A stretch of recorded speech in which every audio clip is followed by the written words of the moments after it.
Bonjour à tous et bienvenue sur la chaîne de Sautricot, je suis Sofiana et je t'accueille pour un nouveau journal créatif. Le journal créatif, c'est l'endroit où je te montre tout ce qui s'est passé dans mon loisir créatif dans l'espace de 2 semaines. Donc aujourd'hui nous sommes le 31 juillet, je pars en vacances demain 1er août et j'avais envie de te montrer du tricot, du crochet et de la couture pour cette fois-ci. Donc tout ce que j'ai réalisé juste avant de partir en vacances, ce que j'ai réussi à terminer, qu'est-ce que j'emmène dans mes bagages et tout ce qui s'ensuit. Alors pour commencer les actus, et bien du coup Sautricot sera en vacances tout le mois d'août. Alors il y en a beaucoup, pause digitale, etc. Moi je pense qu'il n'y aura pas vraiment de pause, même si je serai loin de mon portable puisque je serai en famille ou alors en rando, donc il y aura quand même beaucoup moins de contenu, mais faut avouer que j'aime quand même pas mal partager par ici, donc je pense qu'il y aura quand même des stories sur mon compte Instagram que je te remets ici. Si tu n'es toujours pas abonné, je ne sais pas ce que tu attends. Pareil pour cette chaîne YouTube, abonne-toi ici et tu sauras du coup quand te sortira la prochaine vidéo, puisque bah du coup je ne sais pas quand est-ce que j'aurai le temps de tourner. Est-ce que je tournerai en vacances? Est-ce que je tournerai au bord de la mer? On ne sait pas. Qu'est-ce que j'aurai le temps de crocheter, tricoter ou coudre également. Alors pour les petites actus, donc je pars en vacances et j'ai préparé une petite surprise pour mon départ en vacances.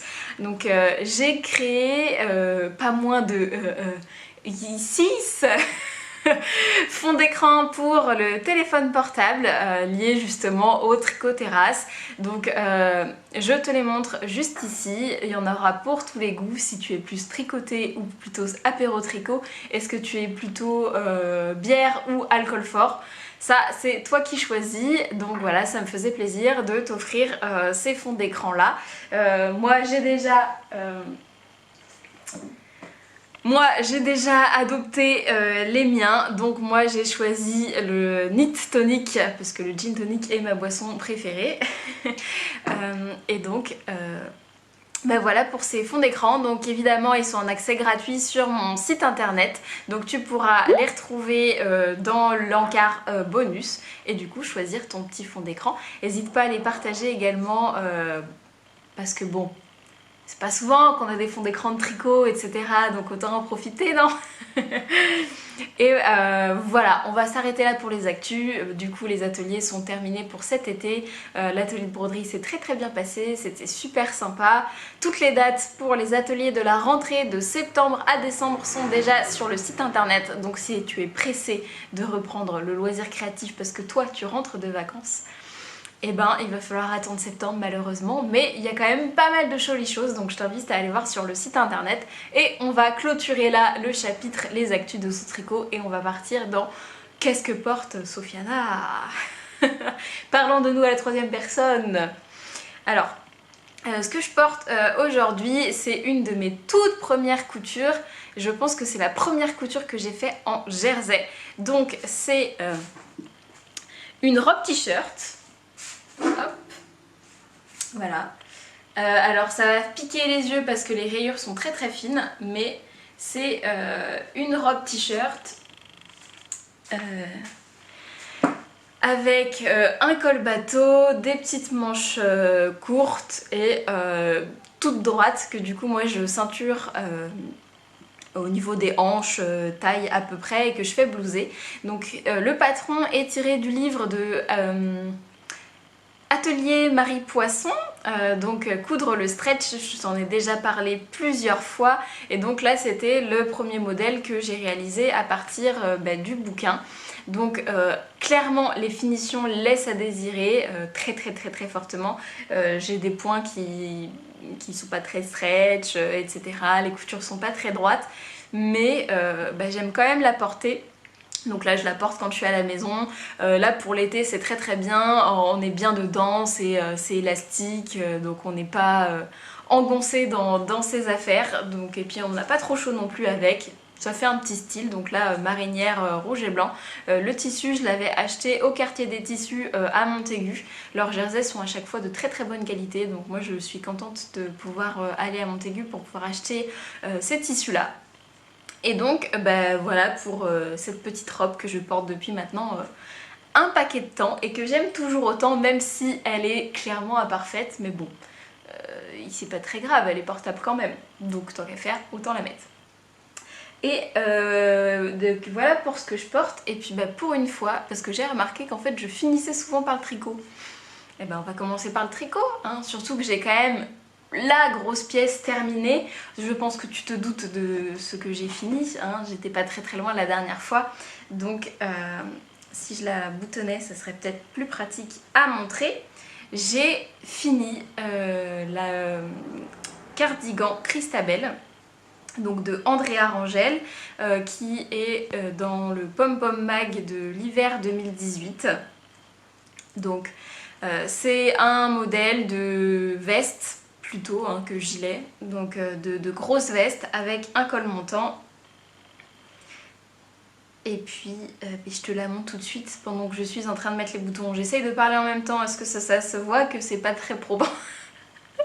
Ah voilà, elle est boutonnée. Alors, donc voici ma veste Christabel, donc de Andrea Rangel, avec du coup sous-col montant. Et la particularité de ce modèle, c'est du coup le détail de côte mousse sur les épaules, qui fait un rappel un petit peu des vestes militaires, comme elle explique dans le magazine. Donc en fait le magazine il a été créé sous un thème justement historique, et donc de reprendre des détails un petit peu de l'armée, de la cavalerie, etc.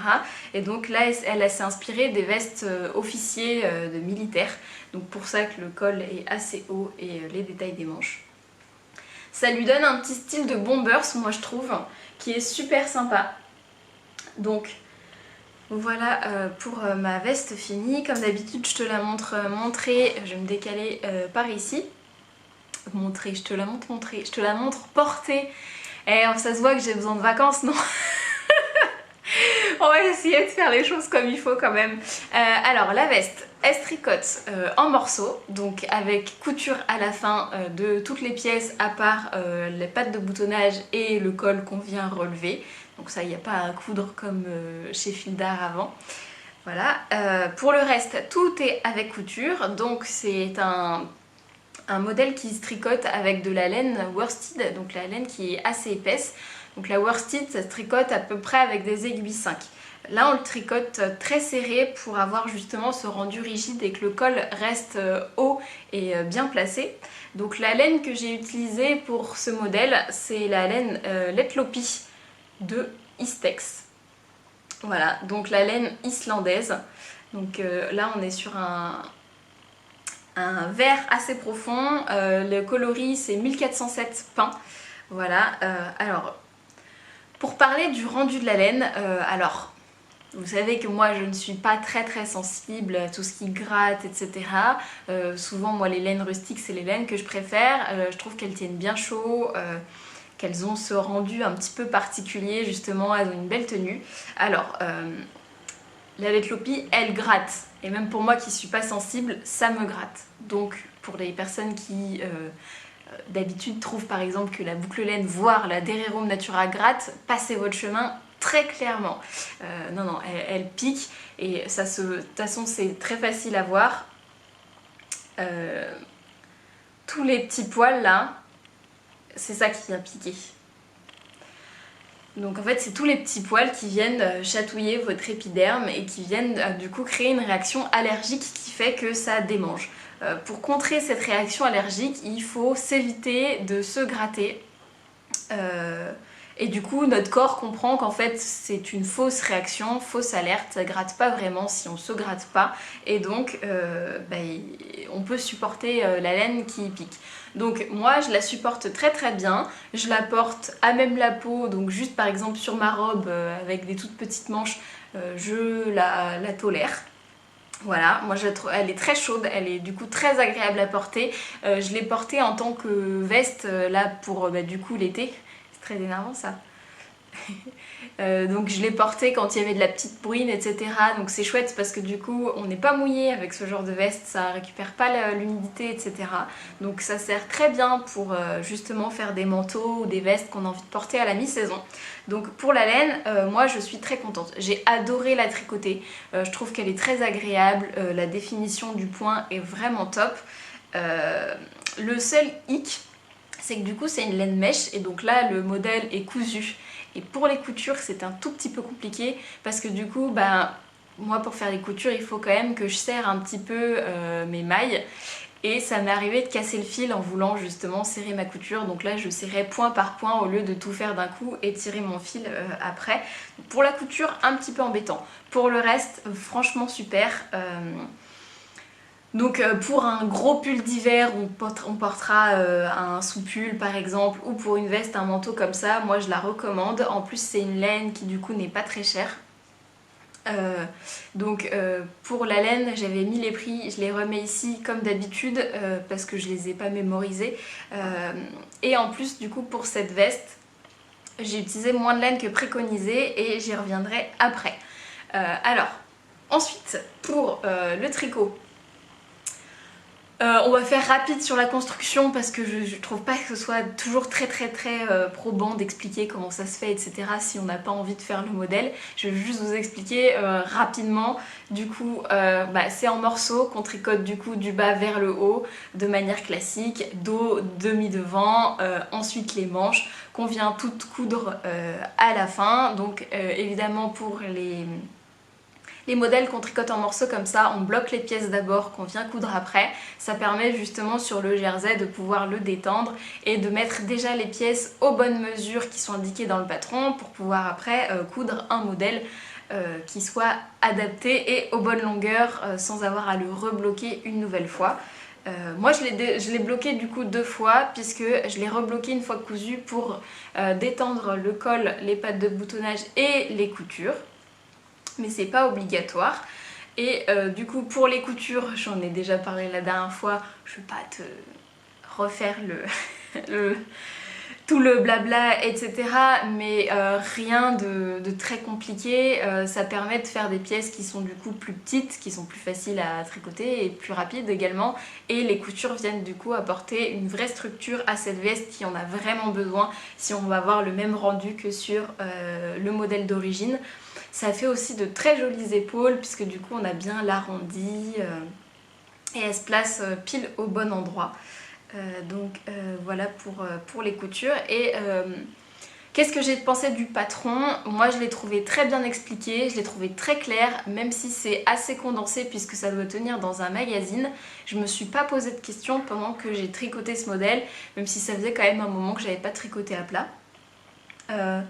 Pour ce qui est des mesures, pour moi elles sont parfaites. J'ai pas fait de modification de longueur, d'échantillon ou quoi que ce soit. J'ai vraiment respecté le modèle à la lettre et ça convient vraiment très bien. Il tombe au bon endroit au niveau de ma taille et de mes hanches pour pouvoir le porter avec des choses qui sont plutôt taille haute. Parce que c'est une veste qui est quand même assez courte. Au niveau des manches c'est pareil, ça tombe juste un petit peu avant le poignet, donc c'est quand même très élégant. Le col il se place comme il faut, donc pour moi c'est vraiment une réussite. Il est très bien coupé et c'est toujours assez surprenant quand on n'a plus l'habitude de tricoter à plat. On a toujours l'impression, comme on voit pas vraiment le rendu, pardon. Alors retour après interruption, c'était mon papy qui venait prendre des nouvelles. Donc voilà, peut-être que le cadre a changé, la lumière aussi, puisqu'il se met à pleuvoir, voilà.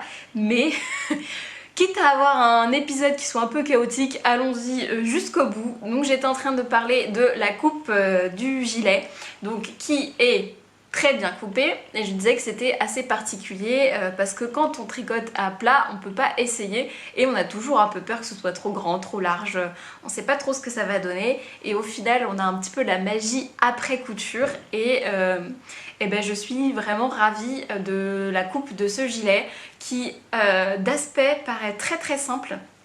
Et ce qui est assez joli et qui en fait un très bon basique je pense, c'est que du coup le fait qu'il soit tout en jersey, on voit vraiment la beauté de la laine, et le fait qu'il soit coupé, il est quand même très structuré, il est cintré au niveau de la taille, il y a des jolies épaules, une belle emmanchure. Donc en fait il rend assez chic une fois porté avec ce petit col montant. Et pourtant avec de la laine qui est quand même très très rustique, donc je trouve que le combo est assez sympa. Donc moi je suis ravie de ce modèle, je connaissais pas cette designeuse et je trouve qu'elle fait un très très beau travail, donc voilà, j'en suis très contente. Pour les boutons, j'ai au final opté pour les boutons égyptiens, voilà, que je trouve très sympa, et je trouve que c'était plus joli d'avoir le côté bronze un petit peu métallique justement sur la laine rustique, plutôt le côté bois. Ça lui rajoute ce côté chic je trouve, et moins rustique qu'avec le bois. Donc voilà pourquoi ce choix. J'ai réussi à caser que 5 boutons, j'en avais que 5. Donc j'ai réussi à les caser, j'ai fait un bouton toutes les 10 cm et ça suffit largement, ça s'ouvre pas au niveau de la poitrine ou du ventre, donc très très bien. Au niveau de l'aisance, j'ai 2 cm et demi d'aisance il me semble, je pense que j'en ai un tout petit peu moins que ce qui était écrit à la base dans le patron, mais je trouve que ça lui va bien. Sur moi je trouve que c'est assez joli. Et pour finir, voilà, le seul bémol que j'ai avec ce modèle, c'est la quantité de laine recommandée, parce que une fois terminé, sachant que j'ai fait aucune modification pour une fois sur le modèle, il me reste 4 pelotes, donc 3 et la dernière que j'ai utilisée juste pour une patte de boutonnage. Donc ça fait quand même presque 400 mètres de laine, ce qui est pas rien. Donc 4 pelotes sur les 11 que j'avais achetées, c'est presque un tiers de la quantité de laine que j'ai acheté en trop pour pouvoir faire ce gilet. Bon, en soi, j'ai beaucoup aimé la laine, donc c'est pas trop grave, je vais pouvoir en faire quelque chose, mais le fait qu'elle gratte quand même beaucoup, j'hésite un peu, parce que je me dis qu'un bonnet, à moins de le doubler, ça risque d'être compliqué au niveau des oreilles et du front. Peut-être une paire de chaussettes, une paire de moufles, je sais pas trop, je vais y réfléchir plus tard, mais c'est vrai que j'étais un petit peu déçue justement qu'il m'en reste autant, parce que moi j'aime bien pas trop avoir de stock, etc. Donc du coup voilà. Donc si jamais vous avez envie de faire ce modèle, je pense que tu peux réduire les quantités de laine assez facilement. Au moins 2 pelotes en moins, je pense que du coup ça passe, sachant que je colle sur l'échantillon en hauteur et en largeur. Donc du coup voilà. Donc au final, il me semble que j'ai dû utiliser à peu près 800 mètres de laine pour pouvoir faire le gilet. Ce qui est pas très très imposant finalement pour une grosse veste comme ça. Et j'ai fait la deuxième taille pour mon tour de poitrine qui oscille entre le 84 et le 86. En général je prends plutôt le 86 comme référence, je me dis que si j'ai plus d'aisance c'est pas très grave. Moi j'aime bien porter les trucs assez amples, donc du coup je prends souvent la taille un petit peu plus grande. Donc voilà pour cette veste que j'ai beaucoup aimé tricoter, même avec tout ce jersey, ça m'a réconcilié avec le jersey. Je pense le fait qu'il soit à plat et du coup il y a les diminutions, les augmentations à faire, ça m'a motivée. Et bon, c'est quand même de la grosse laine avec un gros échantillon. Donc voilà, mais j'ai pas râlé pendant ce gilet. Eh, on s'améliore hein. Donc très bon modèle que je conseille vivement. Et c'est la seule chose terminée en tricot que j'ai. Après j'ai des demi-trucs, c'est-à-dire que j'ai des demi-chaussettes, des demi-moufles. Alors les chaussettes, je vais pas les montrer, je les ai montrées sur Instagram, c'est juste que là, comme j'ai beaucoup de choses à dire, je préfère les montrer quand tu auras la deuxième de terminer. C'est un modèle que je suis en train de créer. Et ce sur quoi j'étais en train de travailler en tricot, du coup, j'ai repris mes moufles Albiera de Yarn Flakes. Donc voilà, donc c'est une paire de moufles que j'ai tricotées à mon retour du Canada avec une laine que j'ai achetée là-bas. Donc le modèle c'est des côtes torse avec un triangle qui vient sur le dessus de la main, une jolie torsade qu'on voit pas trop avec ma laine chamarrée, mais sur le devant, et on a une option pour pouvoir les rendre convertibles, donc soit sur le haut, et moi j'ai préféré rendre convertible sur le pouce. Parce que je trouve ça plus pratique, moi j'utilise mes pouces quand j'utilise mon smartphone. Donc voilà, j'avais fait les deux moufles et je trouve qu'elles sont pas assez chaudes, elles sont en mérino super wash et moi ça me tient pas assez chaud, donc j'ai eu l'idée de les doubler. Alors ce que j'ai fait, c'est que, alors j'ai créé la première doublure. J'ai fait qu'avec des restes de mon stock, donc là tu reconnais la drops que j'ai utilisée pour le pull que j'ai terminé la fois d'avant, le White Horse de Kathleen Hunter, donc c'est la drops coloris glacier, et celle-ci c'est la sable coloris écru j'imagine, je sais pas, j'ai plus les étiquettes de ça. J'avais tricoté un bonnet qui était trop petit, et du coup j'ai tout défait. Et du coup je m'en resserre pour pouvoir faire la moufle. J'avais pas assez du coloris au début, je voulais faire tout en écru. Il me semble que j'avais pas assez de métrage, du coup j'ai fait bicolore et je trouve ça plutôt sympa. Donc j'ai fait la moufle, j'ai exactement respecté les instructions du patron de Yarn Flakes. J'ai juste du coup enlevé l'effet triangle et l'effet torsade pour pouvoir faire une doublure. Et j'ai modifié le pouce amovible parce que sur ma première version, donc sur celle-ci, je trouve que le pouce est un tout petit peu trop étroit pour moi et ça me gênait, ça me comprimait un petit peu. Surtout que comme j'ai rajouté la partie convertible, ça resserre. Du coup j'ai changé la méthode sur ma doublure. Donc voilà, j'ai fait un tout petit peu plus de mailles et j'ai fait plutôt des rangs raccourcis que je suis venue relever ici. Donc voilà pour ma moufle qui du coup est très sympa, et je me suis dit bah en fait j'aimerais bien pouvoir retourner ma moufle pour pouvoir profiter des deux côtés en fonction de ma tenue. Voilà, donc petit pouce.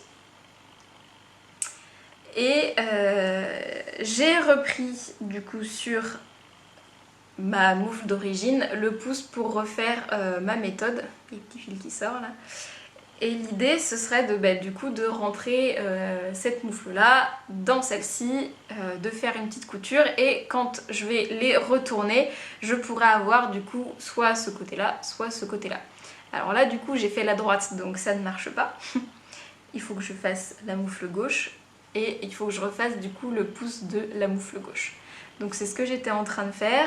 J'avais envie de faire un petit projet plutôt rapide avant les vacances et pas m'enclencher à un gros projet qui serait quand même pas très pratique à emmener. Donc du coup je me suis dit bon bah tant qu'à faire autant m'occuper de ça. Les restes de laine ils sont quand même assez récents, donc du coup, et puis c'est aussi zéro cerveau parce qu'en ce moment les chaussettes c'était des designs, les gros projets c'est aussi des choses qui sont un petit peu plus prenantes, donc j'avais besoin de me reposer un peu parce que en ce moment je suis très créative, mais du coup c'est très fatigant. Donc j'avais besoin d'un truc assez simple, donc du coup voilà pour ma moufle. Et là j'ai commencé la deuxième, donc en fait c'est des projets que je prends sur ma pause du midi. Donc souvent le midi je prends 1 heure de pause. Je regarde un épisode de série, en ce moment c'est Poldark, que j'aime beaucoup, qui m'a été recommandé par quelqu'un sur Ravelry, il me semble que c'est Marie-Cléo, voilà, qui m'avait recommandé cette série, et j'aime vraiment beaucoup. Donc pour résumer, c'est l'histoire de Ross Poldark qui tient une mine, et du coup on voit aussi comment il gère sa mine, et c'est aussi beaucoup d'histoires de aristocratie, pas aristocratie, du coup de bataille un petit peu de pouvoir, voilà. Et il y a aussi du coup la romance qu'il a avec Demelza, qui elle à la base est paysanne et lui a un statut. Donc voilà, donc je suis déjà à la saison 4, il y a 5 saisons, j'ai vraiment bien accroché avec les personnages, donc le midi c'est 1 heure de Poldark avec du coup une moufle. Voilà, donc là j'ai recommencé la deuxième, je refais exactement la même recette. J'avais séparé mes restes en deux pour pouvoir avoir la même chose, et puis au pire c'est pas très grave si on est à un rang près. Donc voilà, petit projet pour pouvoir utiliser les restes si jamais ça vous intéresse. Une petite paire de moufles bicolores, tricolores, ce que tu veux, pour faire soit une moufle, soit une doublure comme je vais faire moi. Donc là ça va me faire des moufles qui sont pour le coup vraiment très très chaudes, parce que donc la paire de moufles, moi je l'avais fait en worsted, mais Audrey recommande de la déca, et du coup là ma doublure est en déca.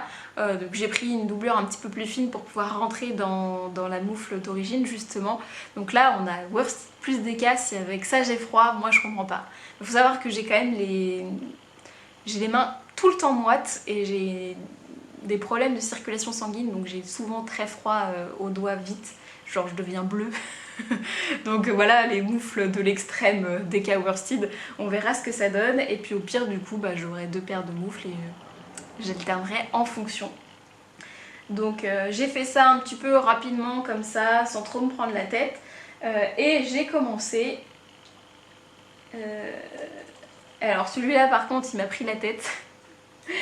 J'ai commencé le Nightingale de Nora Gogan, donc, qui est dans le pom-pom de l'hiver 2018, qui est ce sublime modèle avec des torsades partout.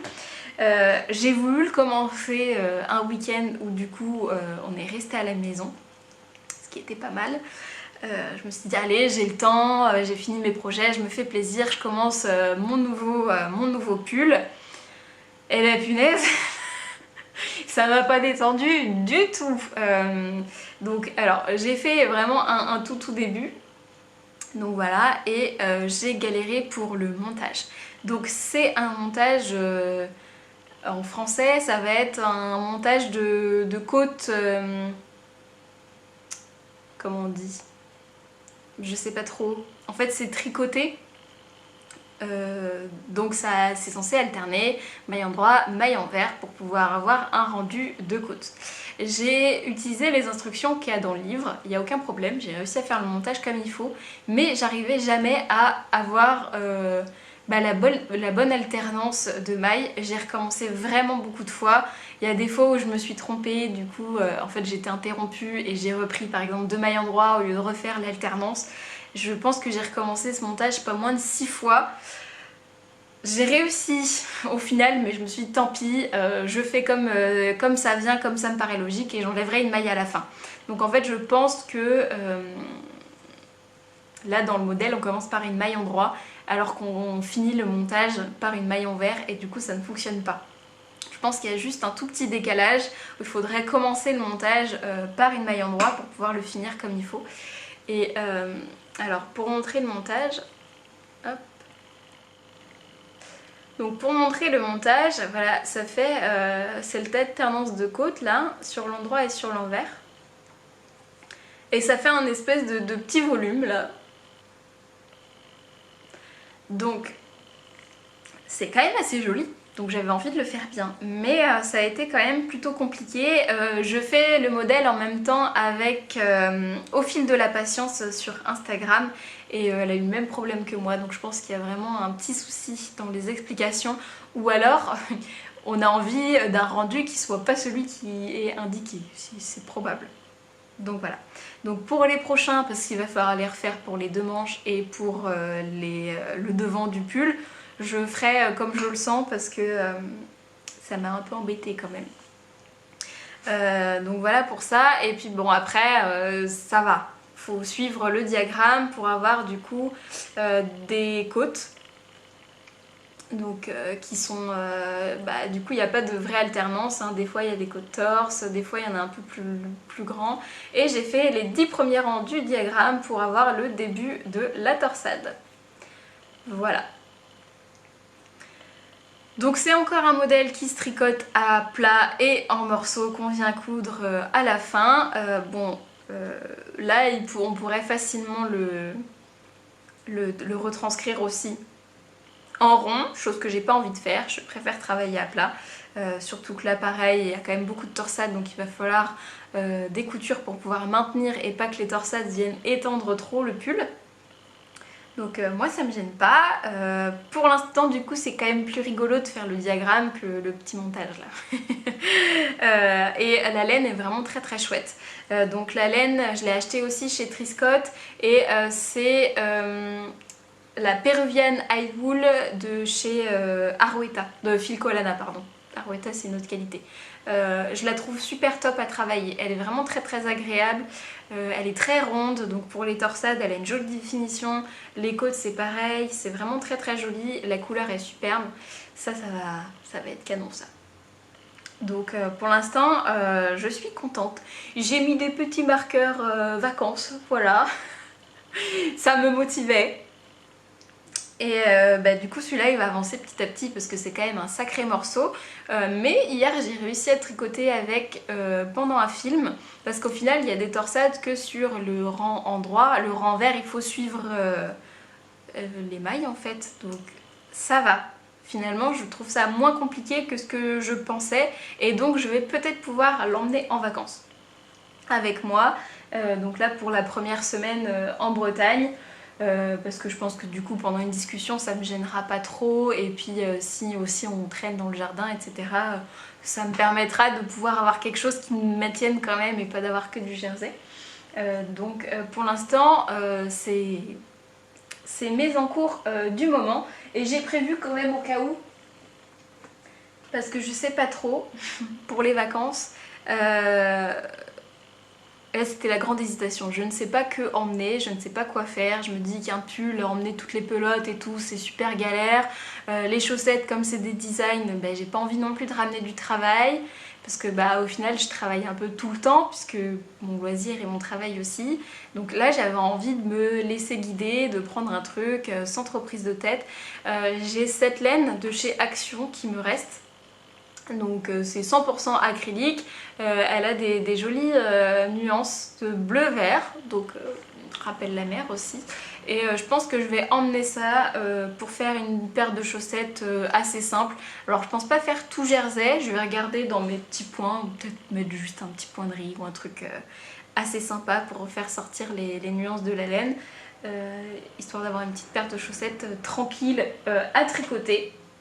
Et en parlant de ça, j'avais envie de faire un retour sur les aiguilles à tricoter.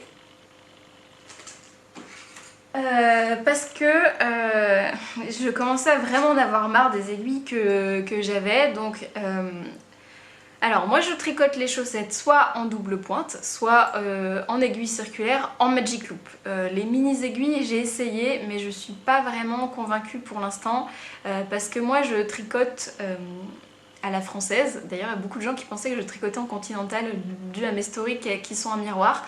Alors non, je tricote 99% du temps à la française et je lâche mon fil à chaque fois que je fais une maille, que ce soit endroit ou envers. C'est ma manière de tricoter et du coup avec les mini aiguilles j'ai du mal puisque il faut que je lâche l'aiguille qui est quand même rikiki, donc pour la reprendre c'est assez compliqué. Donc j'ai appris à tricoter en continental pour pouvoir tricoter sur les mini aiguilles et suite à une tendinite que je me suis fait à l'épaule. Mais en général je tricote quand même en magic loop parce que j'aime bien faire les deux chaussettes en même temps, les deux manches en même temps, et puis je trouve que pour suivre du jacquard ou de la dentelle c'est un petit peu plus simple en magic loop. Et donc les aiguilles que j'ai depuis le début de mon tricot de chaussettes, c'est des aiguilles Aya Sharp en 2,25. Et voilà l'état du câble. Donc c'est réputé pour avoir une mémoire de forme assez spéciale, mais pour moi ça devient vraiment gênant au tricot parce que du coup ça se prend partout, ça se met n'importe comment et les aiguilles elles sont vraiment très très pointues et de ma manière de tricoter je trouve ça gênant. Alors après c'est vraiment très pratique pour faire de la dentelle avec des fils très fins. Mais dans mon tricot de chaussettes quotidien, je trouve pas ça nécessaire d'avoir des pointes qui soient aussi aiguisées. Donc je commence à en avoir un petit peu marre de ces aiguilles, j'avoue. Et je crois qu'en ce moment, je préfère faire les chaussettes en 2,5 qu'en 2,25 sur mon tricot en général. Je trouve que le rendu est un petit peu plus agréable pour moi. Donc voilà les aiguilles. Alors je vais les garder, je vais continuer à les utiliser, mais pour moi elles sont pas vraiment optimales et elles correspondent plus à ma manière de tricoter actuelle. Donc j'ai voulu acheter de nouvelles aiguilles. Alors j'avais demandé du coup un avis, c'est souvent les mêmes marques qui reviennent, donc moi j'ai tricoté avec les Knit Pro, sauf que celles que j'ai de Knit Pro elles sont en bois, alors elles sont assez bien mais elles glissent très peu et donc là pour les modèles que j'avais envie de faire c'était compliqué de travailler avec. Donc dès qu'il y a des manipulations j'ai toujours peur de casser mes aiguilles, donc je voulais des aiguilles en métal. Alors souvent revient Aya Aya ou Chiagu. Donc les Aya Aya, j'en suis pas très contente, j'allais pas racheter une paire d'aiguilles. J'ai regardé les Xiaogu, faudrait que j'essaye un jour. Mais j'ai trouvé que les aiguilles étaient très onéreuses, elles sont quand même très chères et il n'y en a pas dans les merceries à côté de chez moi. Et je préfère acheter local et favoriser les merceries qui sont près de chez moi, surtout qu'elles sont quand même toutes très bien. Et donc je suis allée chez Pelote et Bergamote, donc qui est rue Léon Jamin à Nantes, qui est tenue par Célia, j'en ai déjà parlé à l'ouverture. Et Célia, elle a dans son magasin les Adi. Voilà, et du coup j'ai pris les aiguilles Adi en 2,5, donc elles ressemblent au Chiagu hein, avec le câble rouge. Voilà, et alors sur la pochette il y a écrit qu'elles sont extra sharp, donc très pointues. Non, comparé au Aya Aya, non, elles sont presque rondes.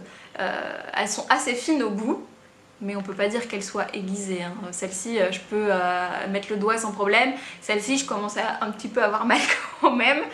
Voilà, et j'ai choisi du coup de les prendre chez Célia et j'ai choisi aussi les Adi, je m'étais renseignée sur internet parce que pour ceux qui sont sensibles au local, ce sont des aiguilles qui sont créées entièrement en Europe et spécialement en Allemagne. Donc elles sont réfléchies, pensées en Allemagne mais aussi fabriquées là-bas. Voilà, donc je trouve ça bien de favoriser justement cette marque-là qui fait tout en Europe avec des conditions qu'on connaît et qui sont peut-être un petit peu plus avantageuses que celles qui sont faites en Asie. Donc les Xiaogu et les Aya Aya sont toutes faites en Asie. Donc il faut déjà les importer pour pouvoir après nous les avoir chez nous. Là le trajet entre l'Allemagne et la France est un petit peu moins conséquent normalement. Donc voilà aussi pourquoi j'ai fait ce choix là, je privilégie une marque du coup européenne. Alors je les ai testés sur le design que j'ai fait qui demande un petit peu quand même d'avoir de la glisse on va dire, parce que c'est quand même pas mal de mailles glissées et il y a aussi de la dentelle. Pour l'instant j'en suis assez contente. Alors les pointes c'est pas une matière que j'ai l'habitude. J'ai trouvé qu'elles accrochaient un petit peu, je vais voir là avec la nouvelle matière, à voir ce que ça donne. Mais je les ai trouvées vraiment confortables et le câble est très confortable aussi, il n'a pas marqué pour l'instant et il est indiqué sur le site de Adi que quand il commence à prendre des formes on peut le passer dans l'eau chaude pour pouvoir lui redonner sa souplesse. Donc je verrai à l'usage, les Aya Aya ça fait au moins 2 ou 3 ans que j'utilise donc celle-ci juste avec une chaussette je ne peux pas donner un avis vraiment très tranché, mais pour l'instant elles me plaisent bien et j'ai aimé travailler avec. Donc voilà, si vous avez besoin d'aiguilles, allez chez Célia. Et puis si vous avez envie aussi de faire des démarches pour l'environnement, je pense qu'Adi ça peut être une bonne marque. J'ai regardé sur le site, ils ont quand même pas mal de choix différents. Ils en ont aussi en bois, ils ont d'autres matières assez particulières, des tailles de câbles aussi, en fonction de ce qu'on a envie de faire. Donc voilà l'achat que j'ai fait. Et donc pour enchaîner, transition toute trouvée, j'avais envie aussi de me racheter un crochet parce que les crochets que j'ai c'est des crochets de chez Action qui sont très bien pour un usage occasionnel, mais là comme je crochette la dinette assez régulièrement, je les trouve pas très confortables. Le manche n'est pas ergonomique, il y a d'inscrit sur le crochet sa taille et du coup je trouve que ça frotte avec le doigt à force. Après les pointes sont très bien, pour le prix c'est quand même largement confortable, mais là comme je crochette plus régulièrement j'avais envie d'essayer une autre marque qui éviterait d'avoir des problèmes au niveau du poignet. Pareil j'avais demandé un avis, on retrouve très souvent cette marque chez les crocheteuses. Donc là c'est les crochets Clover, donc je pense que la sous-marque c'est Amour. Et donc là j'ai pris un crochet 3 parce que c'est celui que j'utilise pour ma dinette et c'est celui qui restait chez Célia. Donc pour l'instant j'ai juste crocheté une chose que je vais te montrer après. Pareil, pour l'instant j'ai un petit peu de mal à me faire la main parce que comme il n'y avait pas de manche sur le mien, j'avais tendance à prendre mon crochet très près de la pointe. Et là du coup il faut que je me réhabitue. Donc je vais essayer de faire plusieurs dinettes avec et puis je te donnerai mon ressenti après. Mais je pense que ça va quand même changer. Et ce que pour l'instant j'ai aimé, c'est que la pointe elle brille pas. Et comme je crochette dans le jardin, etc., ça m'évite d'avoir mes lunettes de soleil pour crocheter parce que t'as la pointe qui vient t'éblouir. Ce qui arrive aussi des fois avec les aiguilles à tricoter, c'est un peu gênant.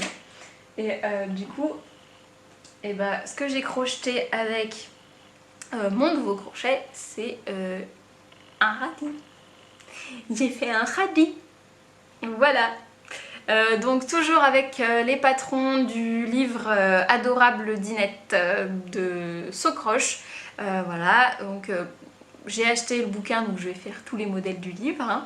Ça me permet d'avoir un vrai avis sur le livre aussi. Je vais aussi faire des modèles gratuits que je trouve sur internet. Encore une fois, donc là je crée ma dinette dans le cadre du cal crocheté équilibré que j'organise. On est plusieurs à faire nos dinettes. Pas obligé de faire en crochet, ça peut être en couture. On a quelqu'un qui fait des choses en feutrine, c'est hyper sympa. Ça peut être en plein de trucs hein, éventuellement. Et du coup il y a quand même beaucoup de gens qui utilisent des patrons gratuits qu'on trouve sur internet, donc c'est un petit peu une mine d'or pour pouvoir trouver des choses sympas à faire et c'est pas mal de pouvoir avoir du coup des retours des patrons. C'est aussi souvent crocheté en français pour les gens qui ont un peu de mal avec l'anglais. Donc là le patron est aussi en français mais dans un livre qui est payant. Et donc j'ai réalisé ce petit radis encore une fois avec des restes de laine. Le vert c'est la poulinette de cheval blanc, le rose et le blanc c'est de la Drops Merino que je recommande pas pour le crochet. Alors en fait le radis il est fait, en fait on crochette deux fils en même temps. Oups, je vais essayer de faire la mise au point. Voilà, donc on crochette deux fils en même temps pour avoir ce petit effet justement de mélange de couleurs. Donc là on a deux fils roses, deux fils blancs et là un fil rose et un fil blanc. Et le fil Merino de chez Fil d'Art il se dédouble très facilement et crocheté en double ça fait quand même assez épais. On n'a plus beaucoup de lumière là. Hein. Donc j'ai un petit peu galéré à crocheter le radis qui est vraiment très simple à faire parce que ça reste un anneau magique avec des augmentations puis des diminutions et puis après on lui donne sa petite forme avec le rembourrage, donc rien de bien compliqué. Les feuilles sont un tout petit peu plus techniques mais honnêtement ça se fait plutôt bien. Il faut juste en faire 3, donc il faut trouver la motive de faire 3 feuilles et du coup voilà. Alors pour la taille, pareil, taille de ma main, donc adapté pour les enfants. C'est plus gros qu'un radis normal, hein, clairement, mais c'est assez mignon. Et puis du coup on peut mettre les petits restes de fil là pour faire la petite queue du radis. Donc j'en ai fait qu'un seul. Faudrait que je lui en fasse d'autres parce que la dinette avec un radis il va pas aller bien loin mon neveu. Mais voilà, c'était un petit projet rapide que j'ai fait dans le week-end avant de me prendre la tête sur le Nightingale. Voilà, et le projet que j'avais montré la dernière fois et que j'ai terminé, c'est le sac à provisions que j'ai bien rempli là du coup. Donc la dernière fois j'avais commencé, j'étais vraiment au tout début. Donc c'est un sac filet, le patron c'est un patron gratuit sur Purl Soho. Le patron est vraiment très simple, c'est accessible aux débutants en crochet largement. Donc on commence par un anneau magique, on vient augmenter et après on commence à créer du coup ce qui va former le filet. C'est simplement des chaînettes et une maille serrée pour raccorder les chaînettes entre elles. Donc les points de débutant suffisent amplement pour pouvoir crocheter son sac. Du coup moi je l'ai fait avec la Fil d'Art détente qui est un fil qui est du coup très élastique. Donc là on peut le voir. Voilà, et c'est pratique du coup pour le petit filet parce que ça permet de pouvoir l'agrandir. Moi j'ai juste pas fait toute la hauteur qui était recommandée parce que normalement c'est un sac pour adultes et pour faire des provisions marché. Là je voulais que ce soit vraiment un sac de dinette, donc pour jouer. Donc je l'ai fait plus petit pour l'adapter à la taille d'un enfant. Je suis allée je pense jusqu'à 30... un petit peu plus de 30 cm alors que normalement il fallait en faire 40, et après du coup il faut faire les anses. Pareil, hein, que des mailles serrées super simples qu'on vient après rajouter une chaînette pour pouvoir faire les anses, et ça donne un sac super sympa. Donc là j'ai mis toute ma dinette dedans, c'était le principe, c'est de pouvoir tout mettre, comme ça je peux le ranger parce que là ça commence à prendre un petit peu de place et je me dis que il faut faire une année de dinette, donc ça va commencer à s'accumuler. Donc voilà pour le petit sac. Très rapide à faire, par contre très rébarbatif parce que du coup il faut faire que des chaînettes tout le temps. Il faut en faire 8 et après raccorder une maille serrée, 8 chaînettes, remaille serrée. Donc c'est très répétitif et il faut en faire quand même un sacré paquet pour pouvoir avoir la hauteur. Donc voilà, mais en projet zéro cerveau c'est quand même pas mal, hein. Si on n'est pas trop psychorigide à pas avoir vraiment 8 chaînettes à chaque fois, ça va. Donc voilà, et je pense qu'il peut être super sympa à faire aussi en sac, par exemple en sac de plage, si on le fait un peu plus grand. Alors avec une autre matière aussi, parce que là du coup ça lui fait une forme un peu spéciale. Mais c'était un projet qui était agréable à faire et qui du coup complète ma dinette du mois de juillet pour le cale crochet équilibré. Demain on rentre au mois d'août et donc il faudra faire un nouveau légume ou fruit. Pour l'instant j'ai pas vraiment décidé de ce que j'allais faire, faut que je regarde ce qui me reste en couleur. J'ai envie de tricoter de saison, enfin de crocheter de saison, donc il faut que je regarde. Voilà. En tout cas en septembre il y aura les pommes, ça c'est sûr. Et du coup voilà pour le crochet, et puis on va enchaîner avec la couture. Alors mon objectif couture de ces 2 semaines, c'était de me faire une robe pour les vacances. Des fois on a des lubies comme ça. J'avais acheté, je reprends le patron. Tac. J'avais acheté le tissu chez Toto Tissu au poids, donc ce tissu là. Tac. Je vais montrer comme ça. Donc un tissu très léger, très fin. Alors il me semble avoir vu sur internet que c'était une popeline de coton et pas une viscose. Je ne suis pas encore très calée sur les tissus, et donc j'avais déjà dans le projet de me faire une robe d'été, donc en tissu, parce que j'ai beaucoup de robes en jersey, dont celle-ci, et je trouve que les robes en tissu c'est quand même assez agréable à porter l'été parce que c'est un peu plus ample, moins chaud et un peu plus chic aussi, hein. Et j'ai ce patron de la robe Madeleine de République du Chiffon que j'ai acheté chez les Embobineuses, qui est aussi une mercerie nantaise qui est axée sur l'éthique. Donc ils ont que des tissus bio, Ecotex, ils ont de la laine également, mais c'est plus une mercerie couture. Pelote et bergamote c'est vraiment tricot-crochet. Il n'y a pas de mots pour différencier les deux sont des merceries. Voilà, donc j'ai acheté ce patron. Donc le patron coûte 17 € en format pochette. Je sais pas encore s'il leur en reste parce que République du Chiffon arrête le format pochette. Mais tu peux la trouver en PDF, il sera aussi un petit peu moins cher. Moi je savais que j'allais faire plusieurs versions et que j'allais sûrement devoir faire des altérations. En fait non, pas de modification sur ce patron, mais ça me permet du coup d'avoir toutes les tailles et c'est plus facile à décalquer, et si je veux en faire aussi pour des amis, de la famille, etc. La pochette c'est pratique. J'ai fait une version automne que j'avais montrée par ici, et là je voulais faire une version d'été avec ce tissu. Donc j'ai repris mon patron, c'est quand même pratique quand on est déjà décalqué. Donc je fais une taille 36 chez République du Chiffon. Pour moi ça me correspond très bien, et du coup j'ai réalisé ma robe Madeleine dans ce tissu qui est très estival. Voilà. J'ai juste modifié, j'ai fait du coup des manches courtes, donc j'ai raccourci pour qu'elles arrivent au-dessus du coude, J'avais aussi dans les modifications raccourci les jupes parce que comme d'habitude je suis petite, les statures sont beaucoup plus grandes que moi, je fais 1m57, souvent c'est 1m65, donc moi j'avais enlevé bien 10 cm sur la robe, elle m'arrive un petit peu au-dessus du genou. Donc voilà, et sinon j'ai pas de modification sur les ceintures, le décolleté, etc. Alors moi j'arrive à faire passer la robe Madeleine. Pardon. J'arrive à faire passer la robe Madeleine dans 1m50 de tissu pour mon 36. Donc là avec les manches courtes, sinon il me faudra 1m70 à peu près. Il est recommandé 2m60. Ça fait quand même une grosse marge, hein.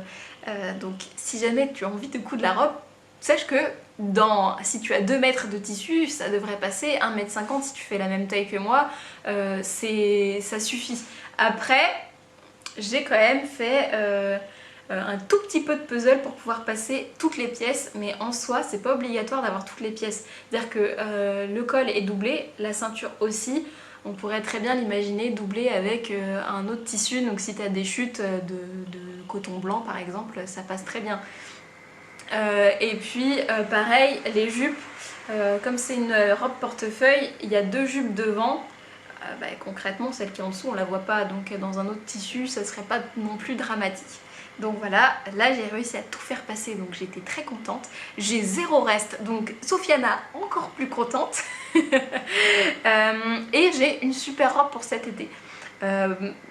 Difficulté dans ce patron, pour moi, la seule difficulté qu'il y a, c'est l'encolure et la ceinture, parce que il faut du coup tout prendre dans la ceinture. En fait ça marche comme une ceinture, donc doubler et de prendre en sandwich en surpiquant.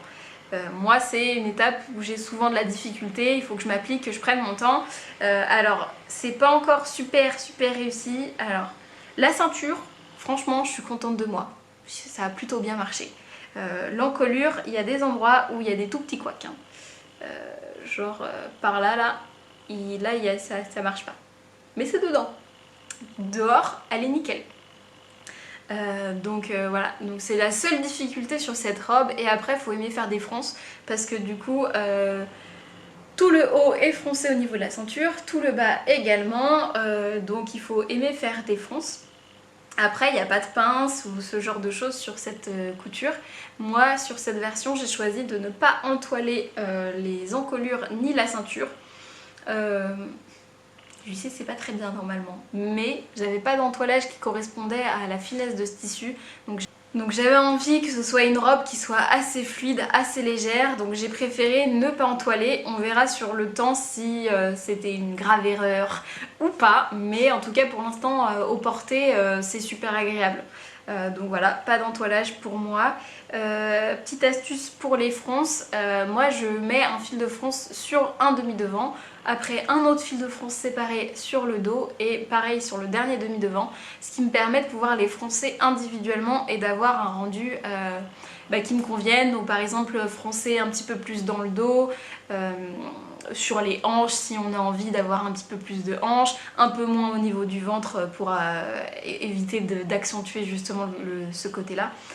Et puis ça permet aussi de faire ça un petit peu plus facilement parce que l'envergure quand même de la robe portefeuille ouverte, c'est quand même quelque chose à froncer, donc je préfère faire ça en plusieurs fois. Voilà, et puis d'après j'ai choisi des petits boutons pareil du stock que mon voisin m'a donné, donc des petits boutons bleus, voilà, tout simple.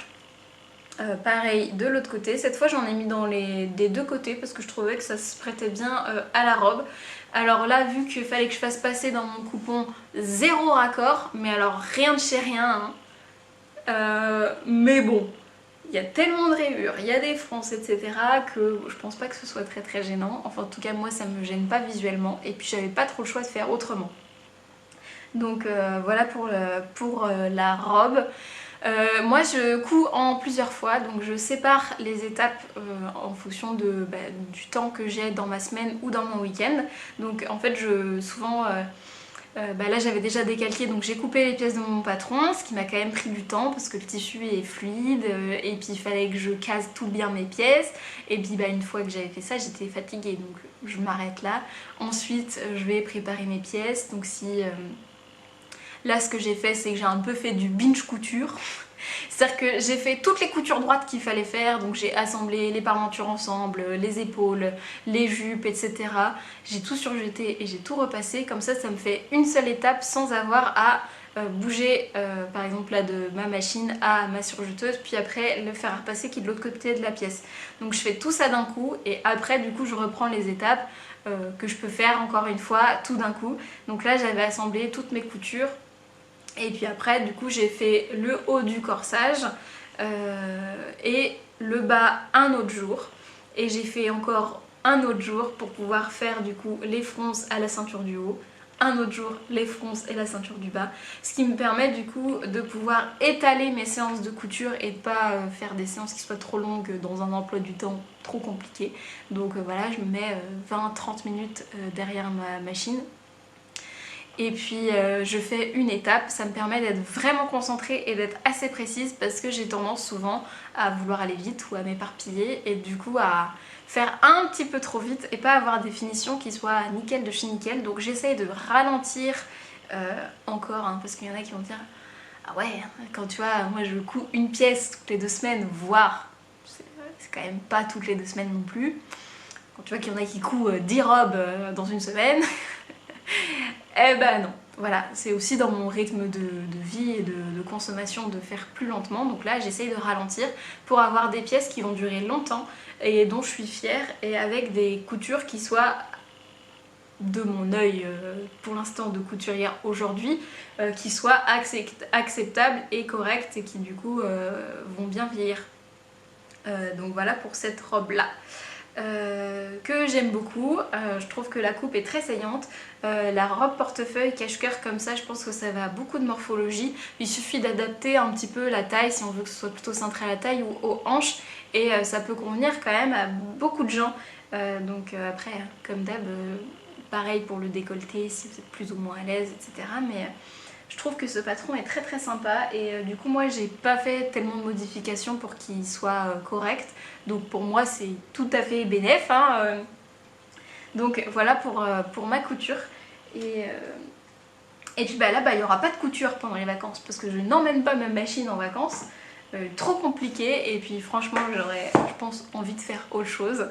Donc là j'ai rien prévu pour la suite, et j'ai cousu tous les tissus que j'avais achetés chez Toto Tissu la dernière fois. Il m'en reste des chutes, donc on verra. Et alors pour terminer, j'avais envie de parler, toujours pas de série parce que toujours pas, hein, à part Paul Dark. Il n'y a rien en ce moment, hein, ni film. Si, on a regardé La Belle et la Bête de Disney que j'ai beaucoup aimé. Voilà, mais le dernier film avec Emma Watson qui était vraiment très très sympa, ça j'ai bien aimé, mais sinon pas grand chose. Du coup j'avais envie de parler de bouquins, alors pas de littérature mais de bouquins de loisirs créatifs. Ouais, hein, ils nous embêtent avec leur littérature en ligne, gna gna. Je rigole. Donc bouquins mais de loisirs créatifs. Je suis allée dans une boutique d'occasion, chose que je vais très souvent pour les livres, avec ma maman parce que c'est une grande lectrice, donc il faut qu'elle en achète un sacré volume, donc elle profite de venir me voir à Nantes pour aller dans sa boutique préférée. Donc je suis allée à la bouquinerie qui est derrière la place Royale. Et donc ils vendent plein de livres d'occasion, que ce soit romans, littérature, il y a des magazines, cuisine, tout ce qu'on veut. C'est vraiment très très pratique pour les cadeaux de Noël, parce qu'il y a du coup pour tous les goûts, pas trop cher, et souvent les livres sont neufs. Et donc là moi j'ai trouvé 2 livres qui étaient neufs, de loisirs créatifs, que j'ai présenté sur mon Instagram mais que je représente rapidement ici. Alors j'ai trouvé ce livre là, donc guide pratique du patchwork, voilà, chez Marie-Claire, c'est Elisabeth Hartmann, donc je l'ai eu pour 6 € alors qu'il en coûtait 20. Voilà, j'ai fait mes premiers essais de patchwork au printemps il me semble, que je t'ai montré ici. Moi ça m'a plutôt bien plu, donc j'ai envie de persévérer, et J'aime bien avoir un livre quand j'apprends une nouvelle technique. Ça me permet vraiment de pouvoir me poser, de lire précisément, de prendre le temps, etc. Alors que sur internet, on a un peu tendance, on clique partout, on a envie de voir plein de trucs, et puis dès qu'il y a un lien, on reclique. J'ai 1000 onglets et 10 000 de Pinterest. Donc là, le livre, ça me permet d'être beaucoup plus concentrée et de prendre le temps et de revenir quand j'ai un petit problème. C'est vrai que sur internet, on n'a pas tendance, alors faut tout mettre en favori pour être sûr de retrouver la bonne vidéo qu'on avait vue, etc. Avec le livre, on n'a pas de problème là. Un petit marque-page et puis c'est bon. Je l'ai déjà feuilleté, ça a l'air plutôt bien expliqué, accessible aux débutants et il y a plein de modèles, donc il y a 12 projets. Voilà, donc pour le feuilleter, des exemples de patchwork. Alors il y en a des plus ou moins sympas, mais encore une fois, question de goût, on peut rien y faire. Moi, ce que j'ai trouvé bien dans ce livre, c'est que du coup, il donne des alternatives, donc d'autres idées. Donc par exemple, si je montre un modèle, donc là on a ce modèle, ce modèle-ci, qui est du coup après présenté avec une variation foncée, une variation avec un tissu uni en fond, et ça permet d'avoir du coup plusieurs idées du rendu que peut avoir le patchwork. Je trouve ça sympa, le montage a l'air quand même très très bien expliqué, accessible aux débutants, tout est en français, les mesures aussi, voilà pour ça. Donc je pense que je vais choisir un modèle et je pense que je vais essayer de me motiver cet hiver à faire une couverture en patchwork pour un premier essai, donc je vais le feuilleter. Deuxième bouquin que j'ai pris, c'est Teinture Nature, édition Rouergue, que je ne connaissais pas, écrit par Babs Behan, que je ne connaissais pas non plus. Donc le livre était à 24,50 et je l'ai eu à 12,25 € et il est neuf, hein. Il n'y a pas une tranche pliée, un coin écorné, rien du tout. Donc c'est super top. Alors on dit, ah bah tiens, c'est bizarre ça, teinture, elle nous a jamais fait de la teinture, Sofiana. Non, c'est vrai, j'ai jamais fait de teinture et à chaque fois je dis non, je vais pas m'y mettre parce que faut du matériel, ça utilise beaucoup d'eau et puis il faut chauffer, je suis dans un petit appartement, etc. Oui, mais en ce moment je vois les stories de Lirbis, qui du coup fait pas mal d'essais de teinture dans sa maison de campagne et elle le montre du coup à chaque fois les rendus des couleurs, quand elle essaye de les nuancer, qu'est-ce que ça fait, donc on voit les couleurs changer en direct, etc. Je trouve ça vraiment passionnant ce qu'on peut faire avec la nature et toutes les couleurs que ça peut donner. Il y a aussi Nathalie de By Night qui en parle puisque elle c'est son métier, elle teint de la laine, elle fait aussi des éco-prints, donc moi je trouve ça vraiment très très très intéressant. Je regarde aussi des vidéos de Liziki. Alors celle-ci, si vous avez envie d'être détendu, mais il faut y aller, c'est une jeune femme qui du coup est en Asie et elle a un potager énorme, elle coud, elle teint, elle fait plein de trucs, elle fabrique des meubles même, elle fait tout elle-même et c'est très zen comme ambiance. Et elle a une vidéo sur la teinture à l'indigo qui est vraiment très sympa. Alors je comprends pas du tout ce qui est dit ni écrit parce que c'est tout en... Je saurais pas du coup, est-ce que c'est en japonais ou en chinois, je reconnais pas les sigles. Mais du coup je ne sais pas le lire quoi qu'il arrive, donc je ne sais pas ce qui se passe. Mais avec Francis on essaye à chaque fois de deviner qu'est-ce qu'elle est en train de faire, qu'est-ce qu'elle est en train de cuisiner, ça fait super envie ce qu'elle cuisine. Donc pour en revenir, voilà, sur sa teinture à l'indigo, je trouve ça fascinant. Donc quand je suis tombée sur le livre, je me suis dit que j'allais le prendre et que de toute manière ce serait juste intéressant de savoir comment ça se passe, comment ça marche, quelle couleur quelle plante peut donner. Donc j'en ai lu déjà un très gros morceau, donc je peux te donner un avis sur le bouquin. Ça me paraît vraiment très bien expliqué. Ça me paraît assez clair, je ne l'ai pas encore testé, mais pour l'instant je me pose pas trop de questions. Je trouve que la démarche est vraiment intéressante parce que cette personne, elle part vraiment de l'intérêt écologique qu'a la teinture, donc l'énergie qu'on consomme. Elle donne des alternatives justement pour faire des teintures qui consomment moins d'énergie, d'utiliser aussi des plantes qui sont locales pour nous, donc par exemple d'éviter l'avocat par exemple, qui n'est pas endémique de l'Europe. On va chercher des avocats en Amérique du Sud. Donc pour faire de la teinture, on fait venir des avocats qu'on mange évidemment, mais si on voudrait faire vraiment de manière très très écologique, on prendrait plutôt des plantes par exemple comme l'ortie qu'on va trouver chez nous très facilement. Donc j'ai bien aimé justement cette partie où elle explique toute la démarche, etc. Et ce que j'ai aimé aussi dans le livre, c'est qu'elle propose pas que de la teinture de laine, ni de textile. Elle propose aussi de faire de l'encre pour le papier. Donc je vais essayer de trouver ça. De l'encre pour le papier. Elle explique aussi pas que la teinture dans les bacs. Je vais trouver ça, mais là par exemple elle fait de la sérigraphie. Donc elle va teindre sur du bois, c'est hyper sympa. Donc voilà, elle propose de faire de la peinture. Voilà, et après elle propose aussi du coup des projets pour utiliser la teinture qu'on aura faite. Donc là par exemple elle a teint un jupon et après elle a fait de l'éco-print. Donc c'est de l'impression avec des fleurs sur un tissu. Et donc il y a toute cette technique d'utiliser aussi. Et ça m'a parlé. Voilà, l'idée ce serait vraiment de pouvoir utiliser justement la teinture pour en faire des projets qui soient concrets et utilisables, donc que ce soit en vêtements, accessoires, etc. Il y a pas mal d'idées de cadeaux à faire, par exemple d'emballage cadeau, faire un foulard, ce genre de choses. J'ai trouvé ça très très sympa et du coup d'avoir aussi des techniques qui utilisent...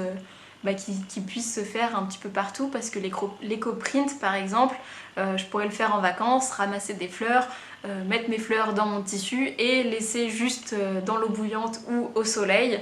Donc pas besoin d'avoir toutes les étapes cuisson, mordançage, etc. qui me paraît être compliqué en teinture. Comme j'ai jamais essayé, je ne sais pas.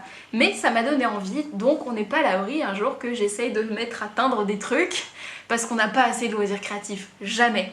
Donc voilà pour ce bouquin et voilà pour ce journal créatif. Donc le dernier avant les vacances. On sait pas quand est-ce qu'on revient, comme d'habitude. Moi je vais te souhaiter aussi de bonnes vacances ou un bon retour si tes vacances sont finies. Voilà, je pense très très très fort à toi. Et puis on se voit sur un prochain journal créatif ou sur les réseaux sociaux. Comme d'habitude, n'hésite pas à me dire ce que toi tu es en train de faire parce que je suis toujours très très curieuse. Et puis on se retrouve pour une prochaine vidéo, toute bronzée après mes vacances. À la prochaine!